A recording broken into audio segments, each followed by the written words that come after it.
Grace. And I'm Lauren. And you're now watching PATS TV. Right now!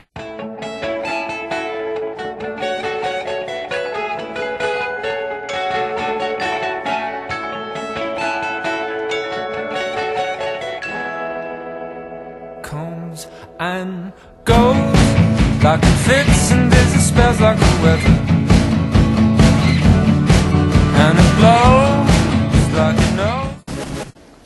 The deadline to submit an application for the Forerunners program is March 23rd, so see Ms. Hughes, the counselor, for an application and details. If you want to join show choir, see Ms. Bonds in the theater for an application. And if any juniors interested in Beta Club, you need to see Ms. Farabee as soon as humanly possible. And now here's a segment In memory of James Thomas.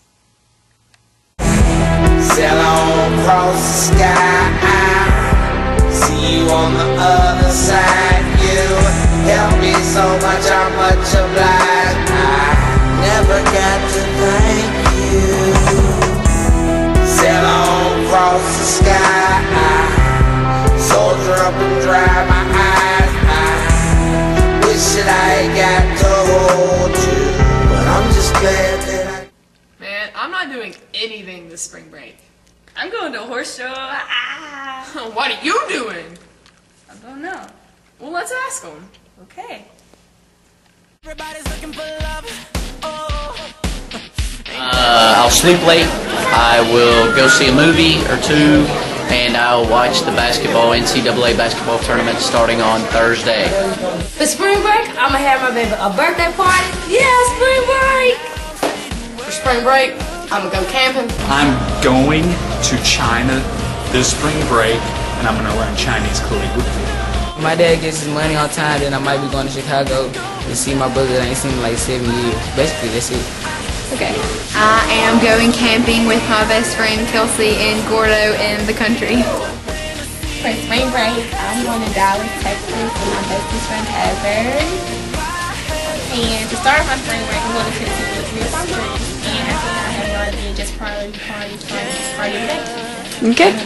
Break, I'm going to see my daddy in New York, and if I don't, just going to stay here and hang with my friends and see my potential boyfriend. This is Littering in the Lunchroom with Tyler, Ebony, and Brady. It's true. She's not lying. Watch it. What you want, baby, I got it.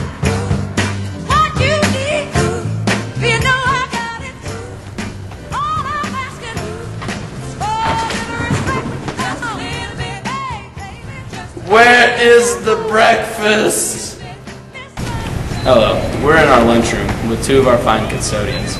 And basically, I was wondering if y'all think it was a majority of the students who trashed the halls and had a lack of respect for you two, or do you think it was a minority? I believe it's a minority. The majority of the students are respectful and are good students, but I do believe it's also they realize they have to pay for the misbehavior of the other students. Today, considering what we had for breakfast, it was probably just as big a mess as usual, but hopefully in time it'll straighten up. It was bad at breakfast, but it sure is a lot better now, and I appreciate everybody's efforts. The one thing I always tell you about respect is if you treat people with respect, that means you include the lunch ladies and your fellow classmates and anybody who's going to use that lunchroom with you. It's just terrible to leave a mess like that. But we're doing better, and we're going to continue to do better, and we're all in it together, so keep it up, keep up the good work, and if you see a piece of paper on the floor, pick it up. It's the best thing you can do to be a good citizen. If we all help keep this place wonderful, it will be wonderful for many, many years to come. Who knows, your children may be here in a few years. You never know. Keep it up. Man, I mean, I ride the bus and everything, and I come here hungry, so, you know, I like to eat breakfast. Breakfast make your day go better and stuff, you know. You feel good when you have a good breakfast to eat. And Ms. Thomas, that speech she gave this morning, I thought about it and I was like, you know, that's messed up. Some people ruin it for other people. And like me, you know, I'm kind of big, you know, so I like to eat. I like to eat. So I mean, I think we should have breakfast. Is breakfast important to you guys? Yeah, we don't got no milk at home and then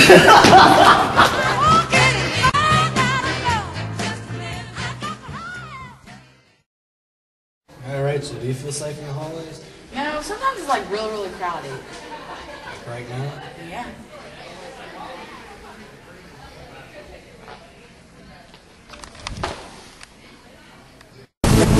I go to Miss Styles' class, so I have to walk all the way down the math hallway, go to my locker by Miss Lawrence's room, come back, go down the stairs on the math hallway, and walk all the way to the end of the English hallway. Yeah, what up, this DJ? I gotta go to Coach Elliott's class. I go all the way downstairs, come back up the hallway, go all the way around to my locker, then go to his class. That's a long route right there, but yeah, that's how I get to my class. So, man, do you think the hallways are too crowded here? Absolutely. I mean, they're very crowded. Like trying to get to classes. Yeah. You think there's any way we can solve this problem? Think of it as like a highway. I don't know. Do a little make routes for certain people going to certain type hallways like this. For people going to the math section, they have their own little way they have to get there. So like separate them out so everyone's not like jumbled up in some big pile of mess. So. I never realized when it was that crowded. I mean, I didn't get where I need to be going on. Feel like people bump into you, and then it'd be a mistake, and they're just like, excuse you, you know, like. You know, I think it's a problem sometimes. I'm in room 100, so I see a lot of the traffic, especially down by Miss Gaddy's room. There seems to be a bottleneck right there. I think the key to keep the hallways less crowded would be less socializing and more moving from class to class in a timely manner.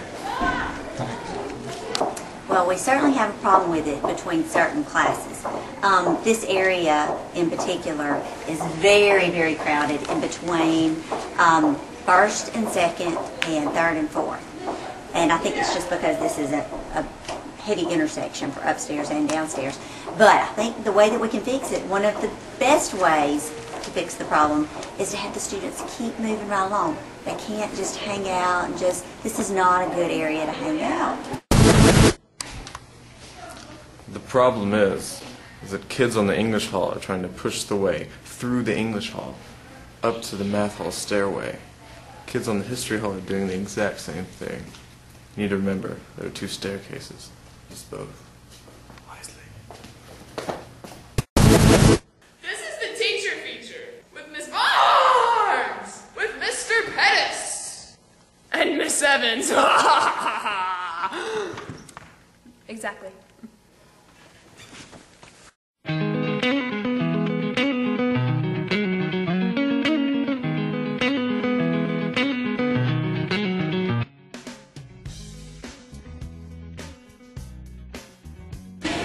I did get an award. It's the Jacksonville State University Teacher Hall of Fame.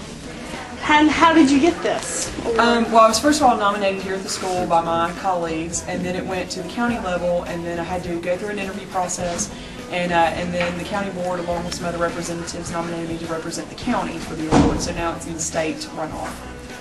What does teaching mean to you? That's a good question. Well, I can tell you this, I've never considered this to be a job or a career or anything like that, because I think those words are sometimes taxing.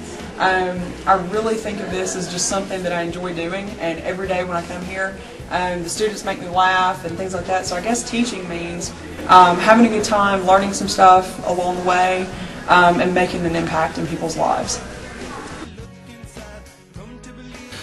I was nominated by our faculty here for Teacher of the Year for the state of Alabama to represent our school in that selection process. And so I went on to the county level and went through the interview process and submitted a lot of paperwork, and they selected me for Teacher of the Year for the Tuscaloosa County School System for the high school secondary side of things. And so now I go on to the district level, and we're waiting to hear back on that and see what happens there. So it's a great honor.